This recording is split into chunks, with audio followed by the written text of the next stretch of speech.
റവ കൊണ്ട് ഏറ്റവും എളുപ്പത്തിൽ ചെയ്യാവുന്ന ഒരു ബ്രേക്ക്ഫാസ്റ്റ് റെസിപ്പിയാണ് കേട്ടോ. രാവിലെ നമ്മളിത് ബ്രേക്ക്ഫാസ്റ്റിന് ഉണ്ടാക്കുകയാണെങ്കിൽ സെപ്പറേറ്റ് ആയിട്ട് കറിയൊന്നും ഇല്ലാതെ തന്നെ കഴിക്കാം കേട്ടോ. അപ്പോൾ അതിന് വേണ്ടിയിട്ട് ഞാനിവിടെ 1 കപ്പ് റവ ഒരു ബൗളിലേക്ക് ചേർത്ത് കൊടുത്തിട്ടുണ്ട്. ഇത് വറുത്തതോ വറുക്കാത്തതോ എടുക്കാം. ഇതിലേക്ക് മീഡിയം സൈസിലുള്ളൊരു സവാളയുടെ പകുതി പൊടിയായിട്ട് അരിഞ്ഞത് ചേർക്കാം. ഇതിലേക്ക് 1.5 ടീസ്പൂൺ ഇഞ്ചി പൊടിയായിട്ട് അരിഞ്ഞത് ചേർത്ത് കൊടുക്കാം. പിന്നെ എരിവിന് ആവശ്യത്തിനുള്ള പച്ചമുളക് ചേർക്കാം. ഞാനിവിടെ 1 പച്ചമുളകാണ് കേട്ടോ എടുത്തിട്ടുള്ളത്. എല്ലാം വളരെ ചെറുതാക്കി അരിഞ്ഞെടുക്കണം കേട്ടോ. പിന്നെ ഇത് അതിലേക്ക് കുറച്ച് മല്ലിയില ചേർത്ത് കൊടുക്കാം. അത് നമ്മുടെ ഇഷ്ടത്തിനനുസരിച്ചിട്ട് എടുക്കാം കേട്ടോ. പിന്നെ ഇതാ കുറച്ച് കറിവേപ്പില, എല്ലാം നല്ല കുനുകുനായിട്ട് അരിഞ്ഞെടുക്കണം എന്ന് മാത്രം. പിന്നെ ഞാൻ ഒന്നുകൂടെ ഒന്ന് കളർഫുള്ളായിട്ട് കിട്ടാൻ വേണ്ടിയിട്ട് കുറച്ച് ക്യാരറ്റ് അരിഞ്ഞിട്ടും കൂടെ ചേർത്തിട്ടുണ്ട് കേട്ടോ. ഏകദേശം ഒരു 1/4 കപ്പ് ക്യാരറ്റ് അരിഞ്ഞതും കൂടെ ഇതിലേക്ക് ചേർത്തിട്ടുണ്ട്. ഇനി ആവശ്യത്തിനുള്ള ഉപ്പ് ചേർത്തിട്ട് നമുക്കിതെല്ലാം കൂടെ നല്ല പോലെ ഒന്ന് മിക്സ് ചെയ്തെടുക്കാം. ഇതിലേക്ക് 1-2 ഇൻഗ്രീഡിയൻസും കൂടെ ചേർക്കാനുണ്ട് കേട്ടോ. കൈ വെച്ചിട്ട് തന്നെ നല്ല പോലെ ഒന്ന് മിക്സ് ചെയ്ത് കൊടുക്കുന്നുണ്ട്. ഇനി ഇതിലേക്ക് 1/2 ടീസ്പൂൺ നല്ല ജീരകം, അതായത് ചെറിയ ജീരകം ചേർത്ത് കൊടുക്കാം. പിന്നെ 1/2 കപ്പ് തേങ്ങ ചിരവിയത്. ഇനി നമുക്കിത് കൈ വെച്ചിട്ട് നല്ല പോലെ ഒന്ന് കുഴച്ചെടുക്കാം.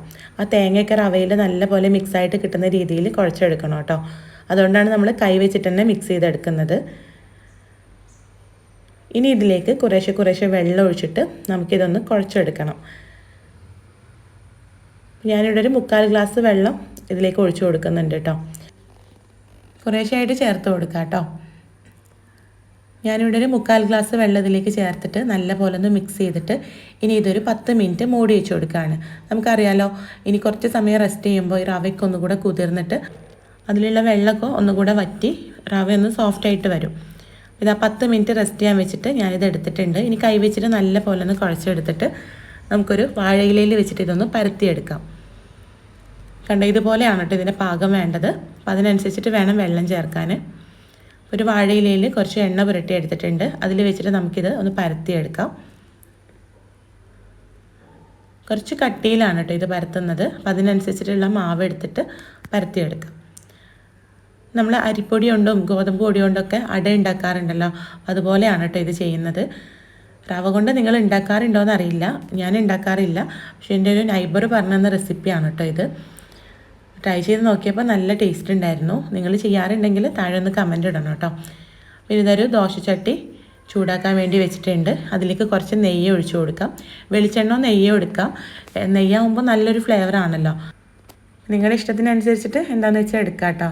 അപ്പോൾ ഞാനിതാ ഇലയിൽ പരത്തി വെച്ചിട്ടുള്ള ഈ ഒരു അട ചട്ടിയുടെ മുകളിലായിട്ട് ഇതുപോലെ ഇട്ട് കൊടുത്തിട്ടുണ്ട്. ഒന്ന് ചൂടാകുമ്പോൾ ഇല ഈ ഒരു അടയിൽ നിന്ന് വിട്ട് വരും. അപ്പോൾ ഇത് കൈകൊണ്ട് ഇങ്ങനെ എടുത്താൽ മതി കേട്ടോ. ഇത് വേണമെങ്കിൽ നിങ്ങൾക്ക് ചട്ടിയിൽ നേരിട്ട് കൈ വെച്ചിട്ടും പരത്താം. അങ്ങനെ ആകുമ്പോൾ കൈ പൊള്ളാനൊക്കെ ഉള്ള ചാൻസ് ഉണ്ട്. അപ്പോൾ ഇങ്ങനെ ആകുമ്പോൾ സേഫായിട്ട് നമുക്ക് ചെയ്യാം.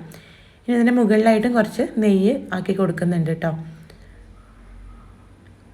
ഇനി നമുക്കിത് ചെറിയ തീയിലിട്ട് തിരിച്ചും മറിച്ചും ഇട്ട് ചുട്ടെടുക്കാം. ഇത് റവ മാത്രമായതുകൊണ്ട് തിരിച്ചിടുമ്പോൾ പൊട്ടിപ്പോവാനൊക്കെ ഉള്ള ചാൻസ് ഉണ്ട് കേട്ടോ. അപ്പോൾ അതുകൊണ്ട് ഒരു ഭാഗം നല്ല പോലെ കുക്കായതിന് ശേഷം വേണം തിരിച്ചിടാൻ കേട്ടോ. അപ്പോൾ ഇത്രയേ ഉള്ളൂ, നമ്മുടെ ഈ ഒരു റവ കൊണ്ടുള്ള അട ഇവിടെ റെഡി ആയിട്ടുണ്ട്. അപ്പോൾ ട്രൈ ചെയ്യാത്തവർ ട്രൈ ചെയ്ത് നോക്കണം കേട്ടോ.